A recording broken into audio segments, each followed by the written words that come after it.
Saudações, aqui em Goiás são 10 horas da manhã e eu tô voltando da minha consulta com um endocrinologista e tô indo pela primeira vez na casa onde minha mãe e meus irmãos estão morando. Para consulta, esse tipo de coisa, a gente tem que fazer em jejum. E bom, né?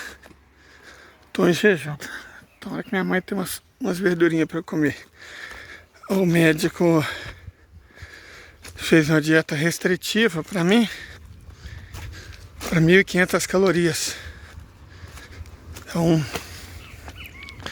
1.500 calorias é bom, é umas 1.000 a menos do que eu como, né? Porque eu sou um homem de 1,84 m e 98 quilos, mas pelo jeito ele quer que eu continue com 1,84 m, mas menos do que 98 quilos, porque 1.500 calorias não dá para manter o peso, né? Mas antes de eu falar sobre geopolítica, deixa eu fazer uns comentários breves sobre a questão da minha saúde. Ela, no geral, está bem melhor do que da última vez, né? Depois que eu peguei Covid. Minha pressão está com parâmetros absolutamente normais. E... bom, mas eu vou continuar tomando losartana, que é o mais simples, né? Uma coisa assim, tranquila. E ele trocou o remédio para diabetes, porque essa deu uma recrudescida. Acho que por isso a dieta restritiva. Eu acredito que ele quer ver a correlação entre peso e glicemia. Então faz sentido, né? Não vou dizer que eu estou infeliz reduzir 1.000 calorias por dia do que eu como, mas nosso corpo, nosso templo, né? Eu tenho que cuidar dele. Na verdade, eu não estava cuidando de nada, porque a gente chega numas fases da vida de desânimo, de desistência. Foi o que aconteceu comigo depois do evento infeliz, de ter roubado minhas terras. Mas eu me recupero rápido desse tipo de evento desagradável e resolvi voltar a viver. Então, tô tentando vacinar umas 3 semanas, só que a tríplice viral não chega. É a última vacina que falta. Só que como daqui uns dias vai chegar a data de eu tomar a segunda dose de uma das vacinas que eu tô tomando, acho que é antitetânica, eu já aproveito e vejo se tem lá, se a tríplice viral chegou. Tomando a tríplice viral, eu oficialmente fico em dia com as minhas vacinas, coisa que eu estava muito atrasado. E é bom ver que, né, minha saúde está melhorando com esse pequeno probleminha que é a exceção da diabetes. Mas diabetes eu sabia que eu tinha, né? Só não sabia que eu tinha dado uma... Então é cuidar, né? E aí, acho que daqui umas 2 ou 3 semanas eu vou fazer a consulta com o oftalmologista, que é a segunda das 3 consultas que eu preciso. E aí, feito isso, com o psiquiatra. Por que eu não faço tudo de uma vez? Porque eu sou pobre. E nós pobres dependemos do SUS. Então as coisas têm que ir no seu tempo. Mas vai dar tudo certo. Então, eu, de modo geral, tô feliz, né? Tô feliz. Agora vamos falar de algumas coisas. De coisas que eu ontem não fiz live. Eu até queria, tinha até planejado. Mas eu tava cansado, né? Teve mudança da minha família e... mudança é uma coisa horrível, gente, de verdade. Vocês sabem, quem já fez sabe do que eu tô falando. Então eu tava exausto, tava muito cansado. E eu tinha que acordar cedo, né? Porque no endocrinologista é por ordem de chegada. Então Inclusive, eu gostaria de deixar público, não sei se alguém de Catalão vai ver, o quanto a secretária é atenciosa. Nossa, meu Deus, que ser humano incrível. Excelente pessoa. De modo geral, eu acho que secretários de médicos são assim, né? A minha tia é secretária de médico há mais de 20 anos e também é um doce. Mas essa me surpreendeu. Eu me senti, gente, sabe, bem acolhido. De toda forma, depois eu passo, eu não sei o nome dela, fiquei com vergonha de perguntar, mas depois eu passo o nome do médico. E aí, né, eu não sei, as pessoas às vezes não gostam de se expor, são boas sem ninguém ficar sabendo. Tem muita gente assim no mundo, pessoas que são boas, mas que não fazem questão de que os outros fiquem sabendo. Acho que Jesus falou sobre esse tipo de gente, que serão recompensados, eu espero. Vou colocar a pessoa que eu não sei o nome nas minhas orações, né? Mas vamos lá. O que nós iríamos falar ontem? Ontem nós estávamos preocupados e continuamos com os acontecimentos envolvendo a Turquia, também a Ucrânia e a China. Hoje nós vamos falar sobre isso, mas eu creio que é sempre bom falar alguma coisa de maneira introdutória. Primeiro, a questão da Turquia. Pessoas, eu entendo de verdade, eu compreendo que muita gente esteja aparentemente bestificado com a guinada do Erdogan, mas eu não acredito que seja bem assim. Se a gente for reparar, os primeiros meses do governo Lula também foram aparentemente muito erráticos, mandando sinais duvidosos, visitando os Estados Unidos e tal. Mas nações como o Brasil e a Turquia, país que não tem armamento nuclear, né, para evitar ser visitado pela democracia americana, essas nações não têm muito o que fazer. Porque, pelo menos de início, até assumir o poder, os Estados Unidos têm um amplo estoque de truques sujos. Sabe, um amplo estoque de truques sujos para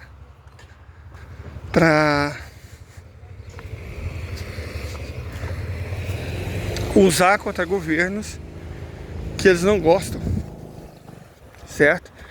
Basta ver o junho de 2013, o que eles fizeram com a presidenta Dilma, o que eles fizeram com o Lula, o lavajatismo, o Marreco de Maringá, o traidor golpista, o miliciano miserável. Então, tudo isso, óbvio, não é nem teoria da conspiração, né? Junho de 2013 e tudo mais. Você tem vasta documentação da Wikileaks, por exemplo, que comprova que são os métodos dos Estados Unidos. E o Erdogan não está imune a esses métodos, certo? O Erdogan não pode simplesmente agir como se ele fosse o governante de um país como a Índia, ou como a China, ou como a Rússia, certo? Ele tem que se salvaguardar. Eu atribuo esse comportamento errático dele a isso, não a uma traição. Aí você fala, mas o Putin, gente, o Putin é um político. Vocês têm que parar, muita gente, não estou falando você em particular, mas as pessoas têm que parar de tratar políticos como se eles fossem candidatos a santo. Se estivesse procurando a apoteose, né? Não estão procurando a apoteose. Maquiavel ensina como é que a coisa funciona, certo? Maquiavel ensina. Sun Tzu dá a dica. Von Clausewitz traça o caminho. Um governante é essencialmente um político. Essa demonização da política que aconteceu no Brasil, né, que foi essencial para o lavajatismo, foi essencial para as jornadas de junho, foi essencial para o golpe, essa demonização da política que permitiu a ascensão da extrema-direita, de governantes acéfalos e deputados, sabe, deploráveis.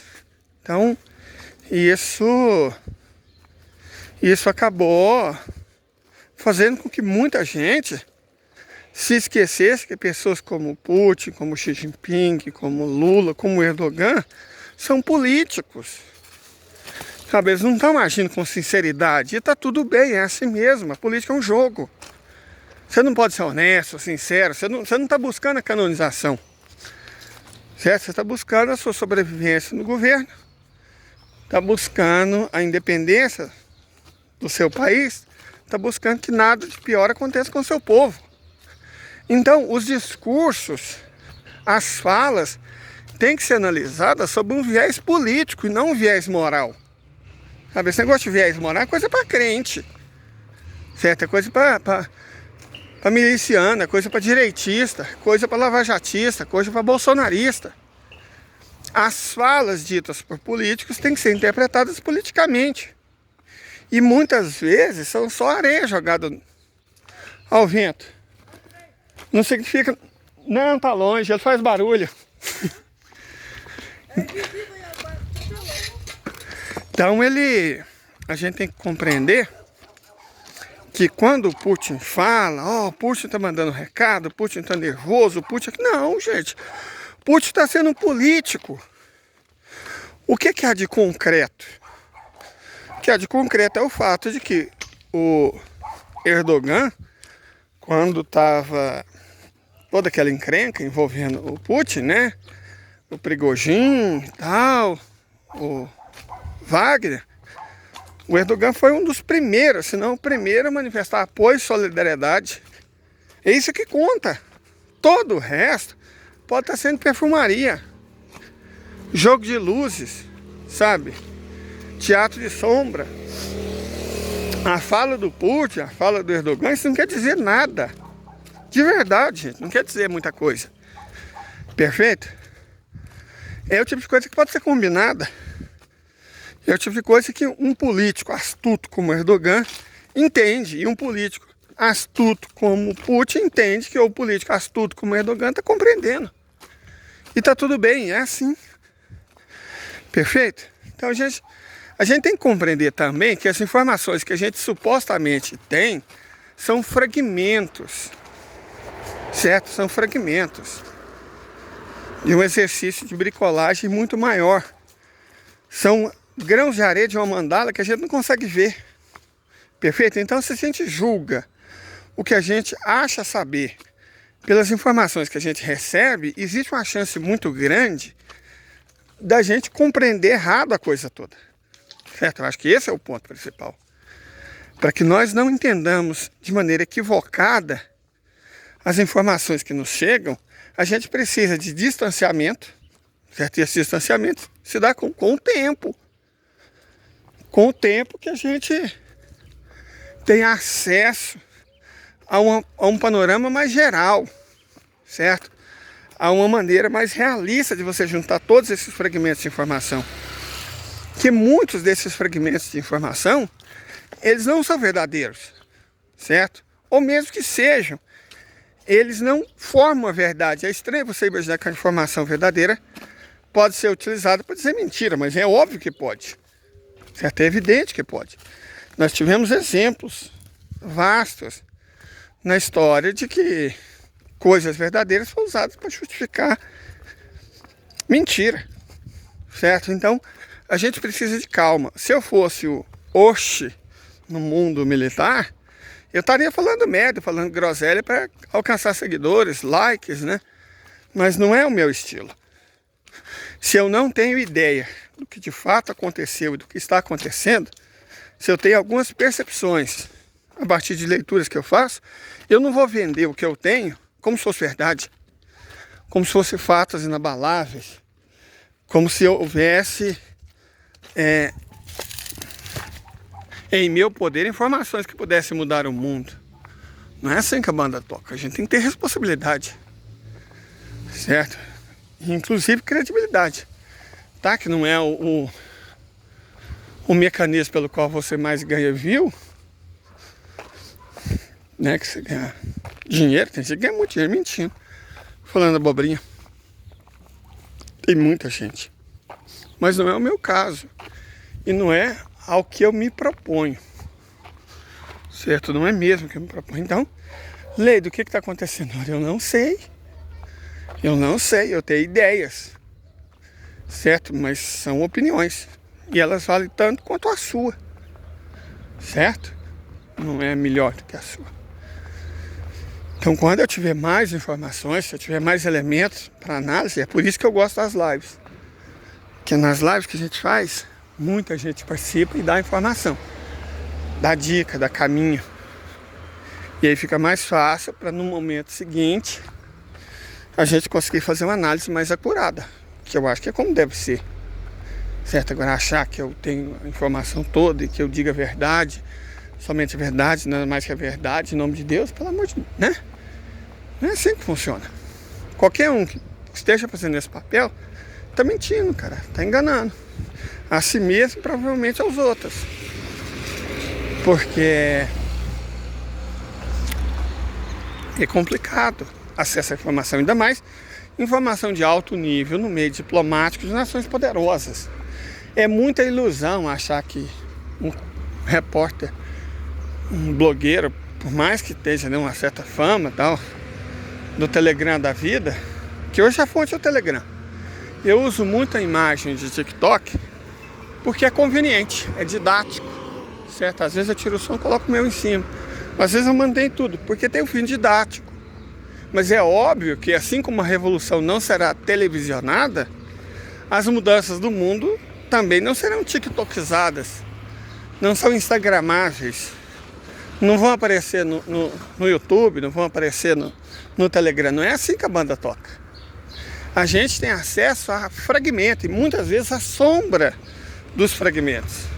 Eu sei que tem muita gente que vende isso como se fosse ouro, né? Ó, eu tenho o santo graal da informação geopolítica. Eu sei o que está acontecendo. E a partir disso eu chego à conclusão que o Putin é isso, é aquilo, que o Erdogan é isso, é aquilo, que o Xi Jinping é isso, é aquilo, e ignora que esses caras são. São políticos experientes, são políticos extremamente hábeis, que governam grandes nações, países poderosos. E eles não chegaram onde estão e não se mantêm como estão se mantendo, deixando informação crítica vazar, certo? Um exemplo clássico disso foi o acordo entre Irã e Arábia Saudita, que pegou todo mundo, inclusive a inteligência israelense, a inteligência americana, de surpresa. Certo? Aí você vê, nossa, os israelenses são pica, eles sabem de tudo. Sabe porcaria nenhuma. Foi pego de surpresa igual eu e você. Foi-se o tempo.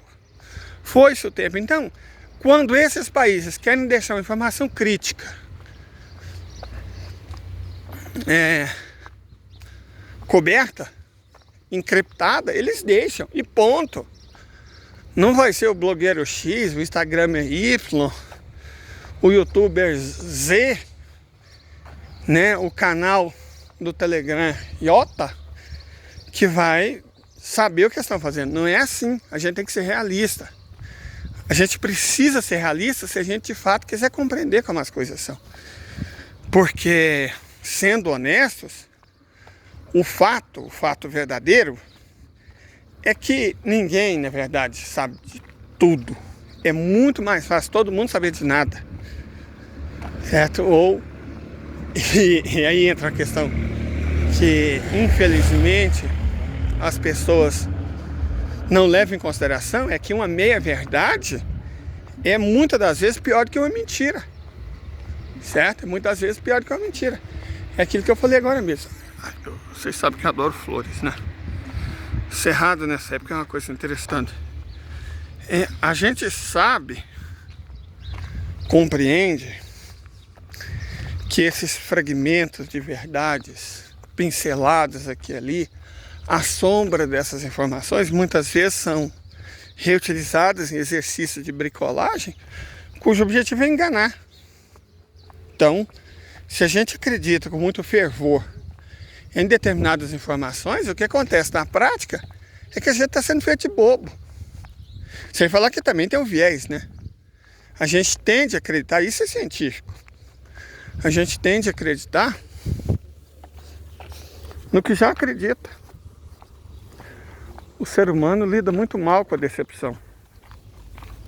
certo? Ele lida muito mal com a decepção, ele a evita, ele sofre com ela. E por isso ele recorre a estratagemas mentais que permitem que ele mantenha suas convicções. É por isso que as pessoas, em geral, não mudam. Elas não mudam porque não sabem o que elas serão quando mudarem. Elas acham que vão deixar de ser elas mesmas. Certo? As pessoas têm medo da verdade. Vamos ser honestos aqui, né, gente? Já que nós estamos conversando, as pessoas têm medo da verdade. Todas as pessoas, eu tenho medo da verdade. Sabe? Todo mundo tem medo da verdade. Uns mais, outros menos. Mas todos têm medo da verdade. Se não de todas as verdades, e algumas verdades, aquelas que não são mais preciosas. O edifício inteiro da nossa personalidade é construído em cima de nossas crenças e convicções pessoais mais profundas. Se você altera uma dessas crenças, mesmo que os outros, ou mesmo que você mesmo chame isso de defeito, você não tem como saber que o que vai vir depois vai ser melhor do que aquilo que você já tenha. Talvez os seus medos, as suas inseguranças, os seus traumas são o que te mantém de pé. Fala, nossa, você tem que se libertar disso. Quem disse? Ah, porque isso vai ser mais saudável. Quem está falando? Alguém vive a sua vida? Alguém paga pela sua dor? Alguém sofre por você? Alguém calça os seus sapatos? Não é assim que funciona, gente. De verdade, não é assim que funciona. O buraco é muito mais embaixo. Então, voltando ao contexto original, eles limparam isso aqui, tô achando ótimo. Cara, soft topic, minha mãe morava nesse bairro aqui, ó, Santa Terezinha. Agora ela tá morando no último bairro antes de chegar no setor industrial, certo? E quando eu era moleque, eu estudava na escola agrícola, que deixou de existir por culpa do Ministério Público, que usou lá para enviar a criança problemática, vamos chamar desse nome, de adolescente problemática. Aí o prefeito acabou fechando, porque não estava querendo construir o reformatório. Então ele acabou fechando. Mas eu estudei na escola agrícola. Fica bem na frente da linha de ferro. Dá para você chegar praticamente nela. Na época não tinha setor industrial. O setor industrial era uma fazenda. Então eu seguia por esse caminho. E eu lembro de todas essas árvores aqui serem plantadas. Eu lembro delas mudas, cara. Eu lembro delas mudinhas. Quando eu morava na zona rural do município vizinho, chamado Ipameri. E eu vinha a pé da escola agrícola até a rodoviária. Uma caminhada pequena, uns 4 quilômetros. E eu lembro dessas árvores todas serem plantadas. As grandes, né? Essas pequenas são mais recentes. Mas aquelas lá da frente, essas que a gente passou, eu lembro delas. Pequenas, mudas. Eu sou anterior a elas. Eu com 12 anos. Sou anterior a elas. Né? Mas voltando ao nosso caso. Eu compreendo. E na verdade é por isso que eu tenho um canal, né? Que é tentar trazer informação e trazer discussão. Mais discussão do que necessariamente informação. Eu seria muito pretensioso se eu fizesse como determinados aí, não sei o que é isso que aconteceu. Depois você faz bobagens como aquela do Oxi, né, no mundo militar, Liz Truss, a pedra no sapato do Putin. E o público dele parece que não se importa, né? A mulher foi demitida, se demitiu 2 semanas depois dele escrever essa merda. O público dele parece que não se importa. Por mais que ele erre em tudo que ele fala, incrível a capacidade daquele canal de errar. Só bosteja. Basicamente nada do que fala se concretiza. E tá lá com mais de 2 milhões de seguidores. Deve estar rachando o bico de ganhar dinheiro com isso, né? Mas não é pra isso que eu tô aqui. Não é pra isso que eu tô aqui, não. Não faz o meu estilo. Não foi pra isso que meus pais me criaram. Certo?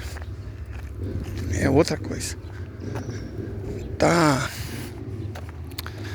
É pai a gente mostrar o lixo. Mas o fato é que a prefeitura não tem um lugar para as pessoas colocarem, né? O lixo. E aí dá nisso. Mas isso está até mais limpo do que estava anteriormente. Eu já filmei o negócio aqui. E eu não sei se vocês se lembram, estava bem pior. Pelo menos, acho que não sei se é a seca, se é que eles fizeram, mas isso aqui estava horroroso. Não dava para enxergar a linha férrea. Agora pelo menos, né? Tá tranquilo. Minha família tá morando do outro lado do bosque. E eu só vou filmar até o bosque, porque hoje o bosque é um local meio mal frequentado. Então não é bom a gente ficar dando bobeira não, né? Certo? Não pode ficar moscando num lugar desse não. Mas como tem eleição, né? Ano que vem, eu acredito que o prefeito vai resolver. Claro. Né? Porque é o que os prefeitos do coronelato do interior, de partido de direita, fazem, né? Eles deixam para resolver as coisas quando tá chegando as eleições, né? Então acho que aqui os barrigudas, essas eu lembro. Belas pequenas. Essas eu lembro. Enfim, só para encerrar, que eu já tô chegando no bosque. Que na verdade tá cheio de pau-brasil. Eu acho que mostrar os pau-brasil não dá ruim não. Mas se eu mostrar do lado de cá, né? Essas árvores que vocês estão vendo, copa bem verde. Tá vendo? Bem verde. Do lado de cá das em flor, essas árvores são pau-brasil. Eu também lembro quando elas foram plantadas pelo então prefeito Velomar Rios. Excelente ser humano, ótimo administrador. Isso aqui era tudo limpo. Tava cheio de criança, de famílias, né? Aqui. Olha lá, tem um parque para as pessoas fazerem exercício físico. Pelo jeito, já tem pessoa fazendo exercício físico de novo. Se tem, é porque tá seguro. Então eu quero até dar uma olhada. Talvez a prefeitura já tenha começado o trabalho de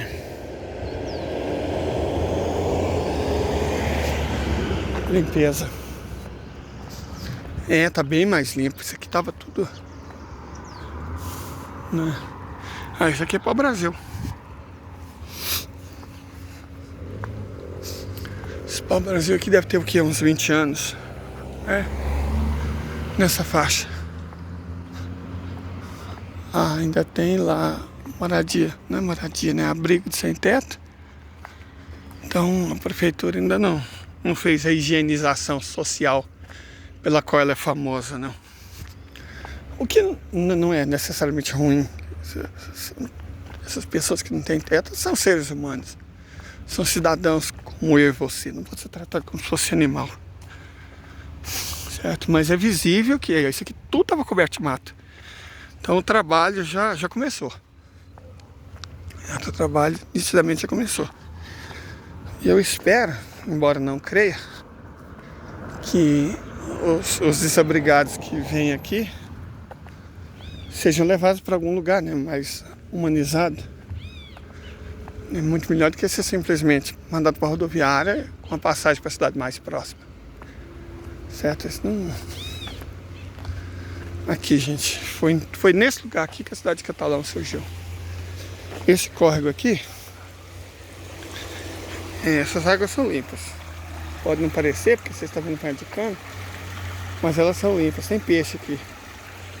Aqui era bem diferente. Isso aqui que vocês estão vendo, isso era uma baixada e tinha um laguinho.